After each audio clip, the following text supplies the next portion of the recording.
And our Women's Business Month is proudly brought to you by Secure. Life is about planning and making choices. Now, Secure Daily Oral Contraceptive Pill gives women the choice to plan their lives and their families. Secure Pills is a daily oral contraceptive pill. It's taken by women to prevent unplanned and unwanted pregnancies. So you can have children when you are ready. With Secure, you decide. The hashtag is Secure Pill. Secure proudly brings us Women's Business Month right here on the IM Drive. We are also supported by TNU. I don't know if you know this, but many women struggle with unhappiness about their appearance due to their weight gain, and it's a common challenge for over 80% of women. But there's hope with TNU. If you're finding the right balance of healthy eating and exercise, you can shed unwanted weight, you can boost your confidence, and even turn back the clock, making you feel years younger. But taking this journey on your own, it can be tough. And that's where TNU comes in.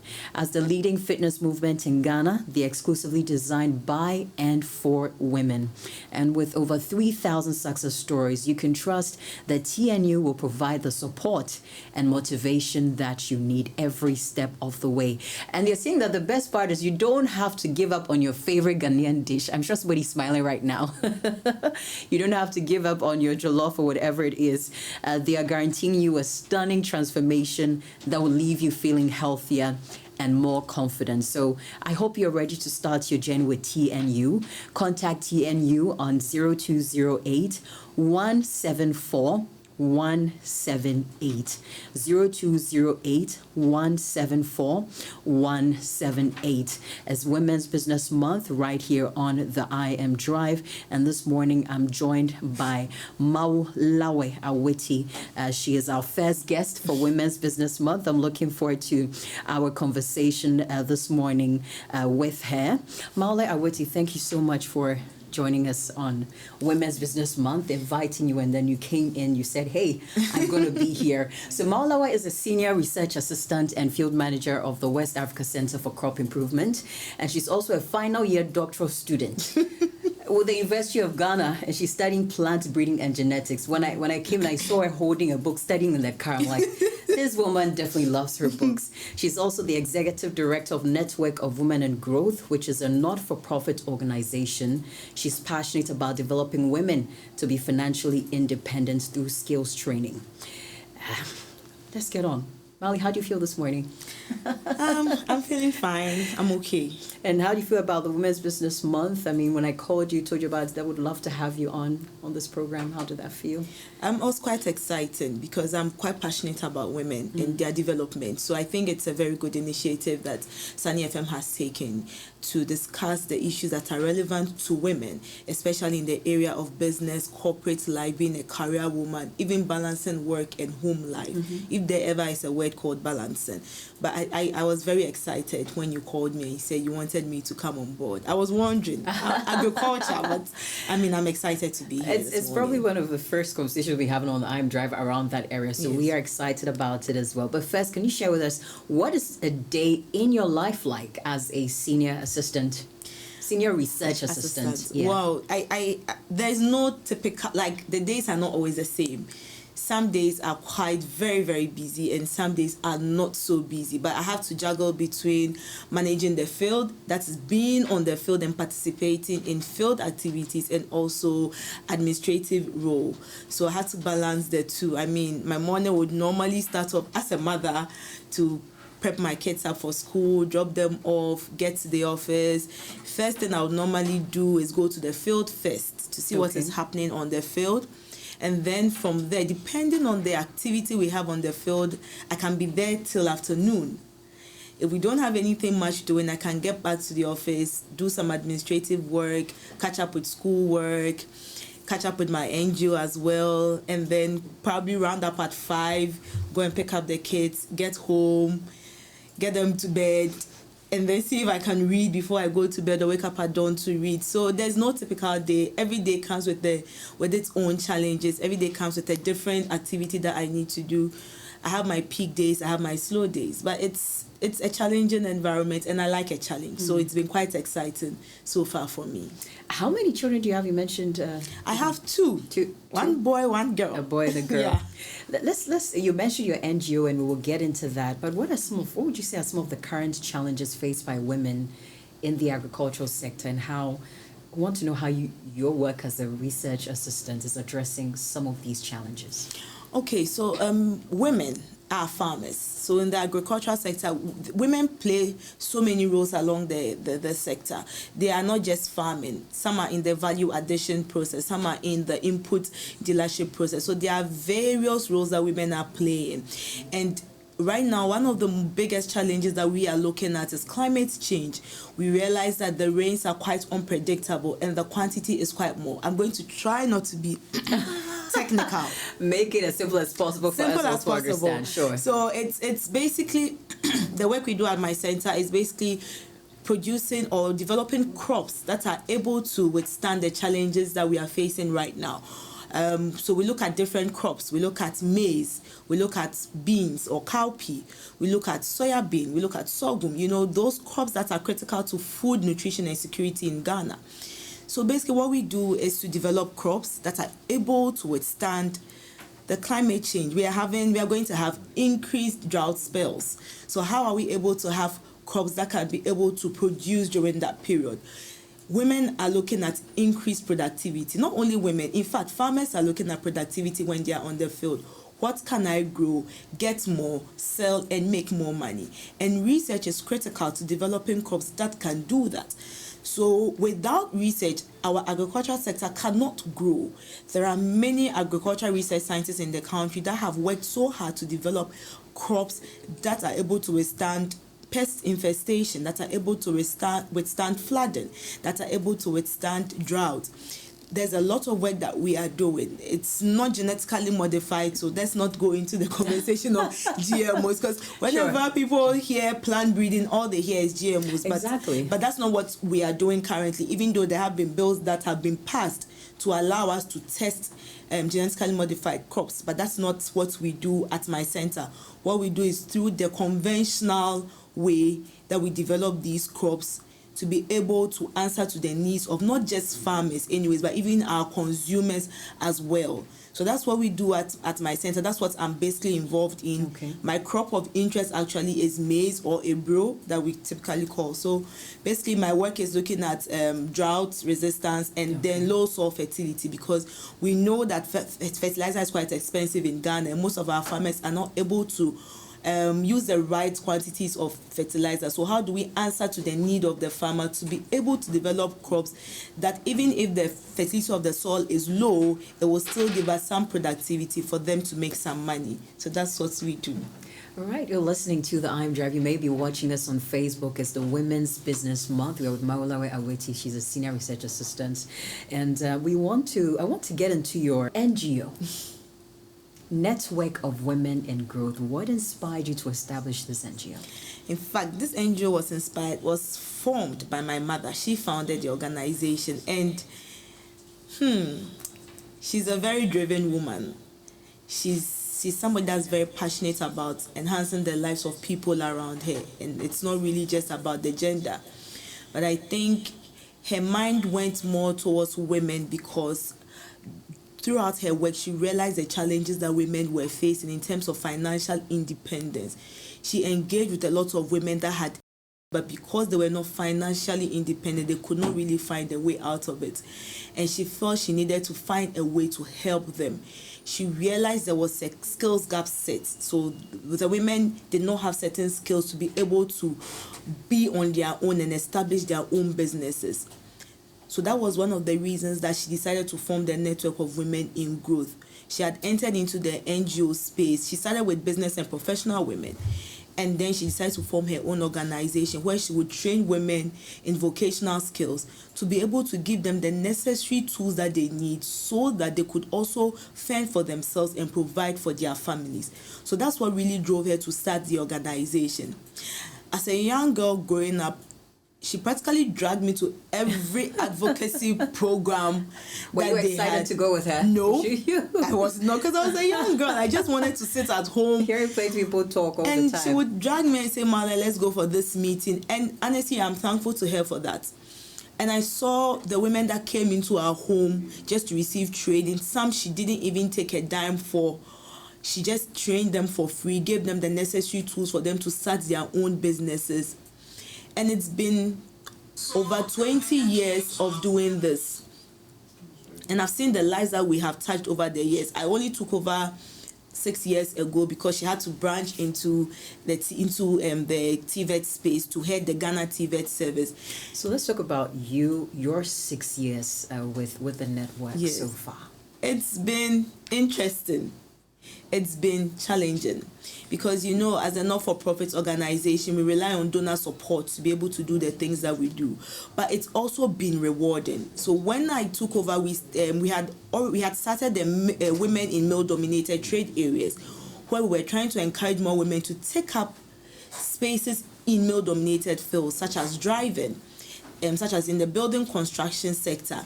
And then we just finished a project in greenhouse farming.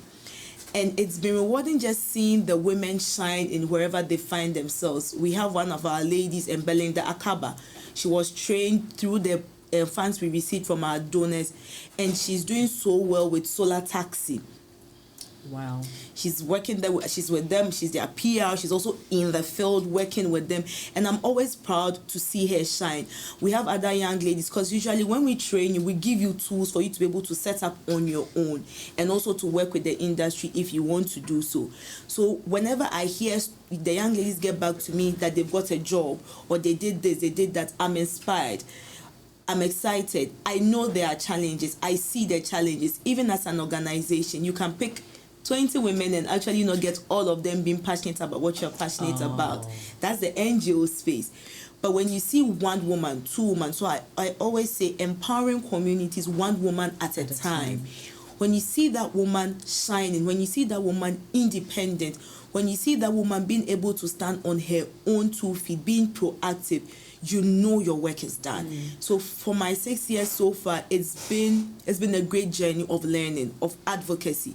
And there is still, you'll still hear about us. We are still going to do more. We recently won a grant with the Coca-Cola Foundation, so we are really set to do more with the women in Ghana. I'm curious to know what goes into selecting some of these women. How do you say, okay, this person we're going to support? How do you go about that process? So usually there are many ways that we reach out to the young ladies or the women that we work with. Sometimes we identify a community that has certain challenges, and we speak to the community leaders, we speak to their DCs, and we get these women together and train them. Sometimes, depending on the course, we give a call out on the social media space, and then people apply for the program. They go through an interview and they are selected to take part in these programs. So depending on the program that we are working on, it tells us the approach that we want to use. We've come to understand that when it comes to women, it's not a one-size-fits-all. So we need to understand the peculiar challenges of these women, sort of carve do a segmentation sort of to be able to know the women that we want to reach. If you want to reach a marginalized woman in a rural area, social media is not the way to go. Okay. You have to go there. You have to reach out to the community leaders. You have to speak to the DCs. If you want to, with the greenhouse farming, we actually use a combination of social media and also reaching out to the DCs of various communities. So it's not a one-size-fits-all. You just need to know your markets, I would say market segmentation at this point, and know the women that you are dealing with. All right, it's the Women's Business Month on the I Am Drive. We are with Mawulawoe Awity. She's the Senior Research Assistant and Field Manager at West Africa Center for Crop Improvement. And I want to get to her to find out what strategies your organization is employing to ensure sustainable growth and long-term success for these women. So it's not just, what happened today. Yeah. How are you ensuring the sustainable So like I said earlier, growth? Usually when we finish with their training, we give them tools. So if it is in the vocational area, if it's soap making, we give you sort of a starter, but not in terms of money. We give you tools for you to be able to start on your own, to start production on your own, so that you can sell and get funding. Okay.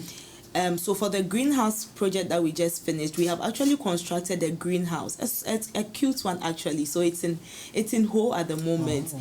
So we've constructed a greenhouse over there, and there's a lady that's working over there. We are supporting her. Last week I was there to visit her to see how things are going. We try to maintain constant communication with them, especially our stars of our program.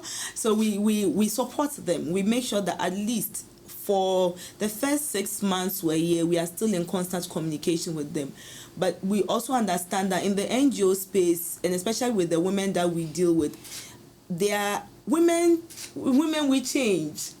You get married, you have to relocate. Changing seasons of life. And it takes women, do I say by surprise? No, but we change. There are things that happen in our lives that we need to sort of adjust at once. So you can be with a woman, she's living in this region, the next time she has moved to another region because maybe she's married now and her husband is in another region, so she has to go there. Okay. So those are the things that we deal with from time to time. Sometimes they even change their phone numbers and then you don't even know about it.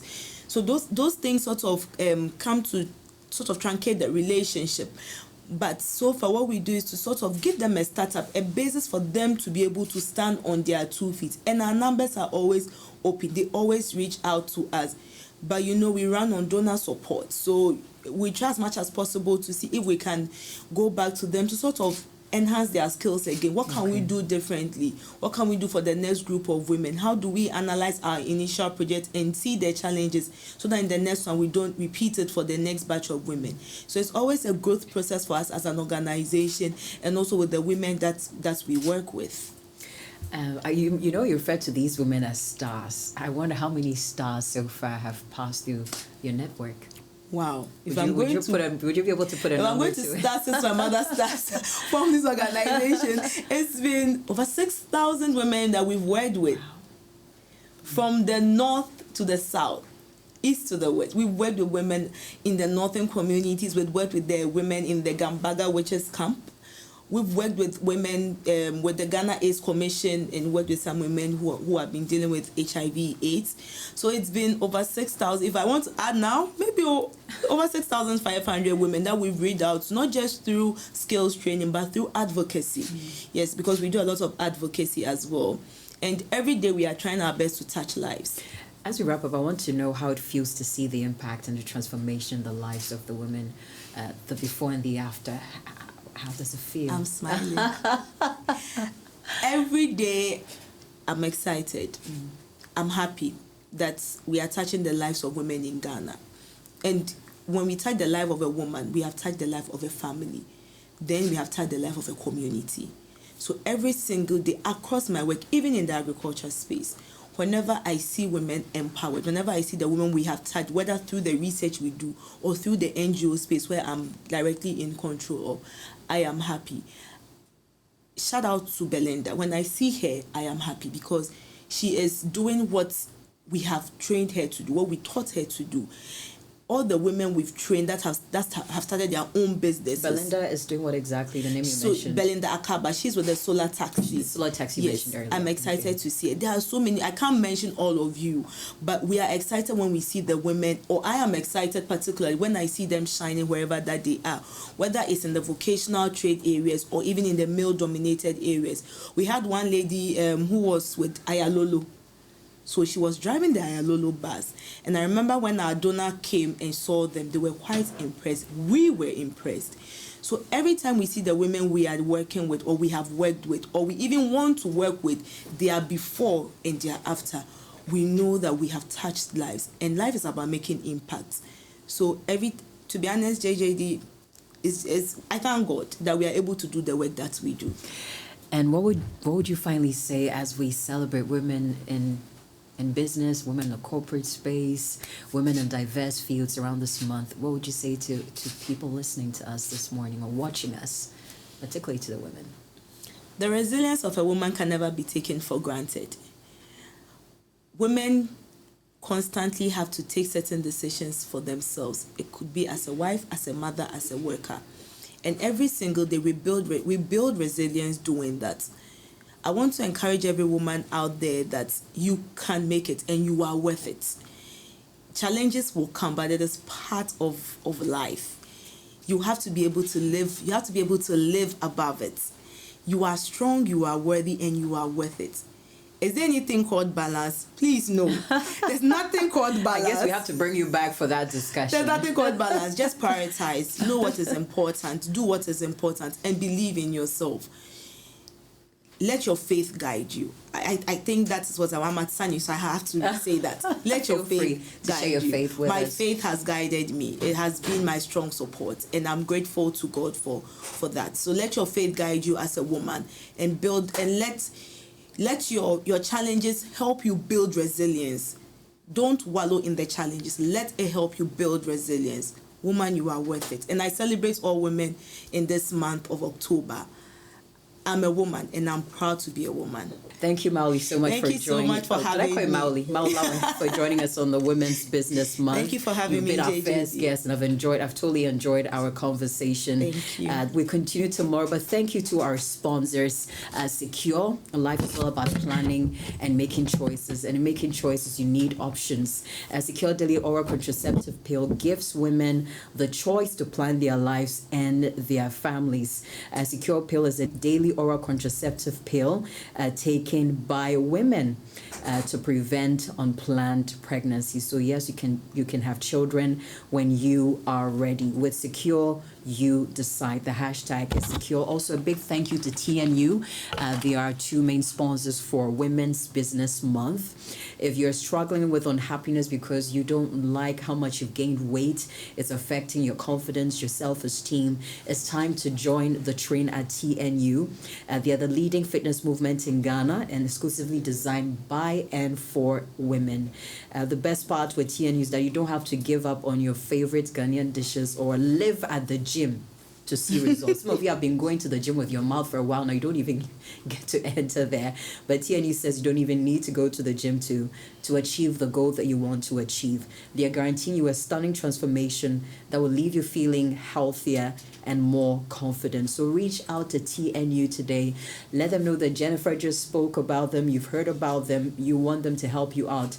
You want to take these steps before the year ends. Call TNU on 0208 174 178 0208 174 178. We continue with Women's Business Month, God willing, tomorrow, and we'll be joined by Lillian. Lillian is a real estate broker with Serene Aegis Realty. You don't want to miss out on it. Thank you very much, Mawulawoe Awity, for coming on our Women's Business Month. Thank you so much. Right. Thank you. Keep listening to the I Am Drive.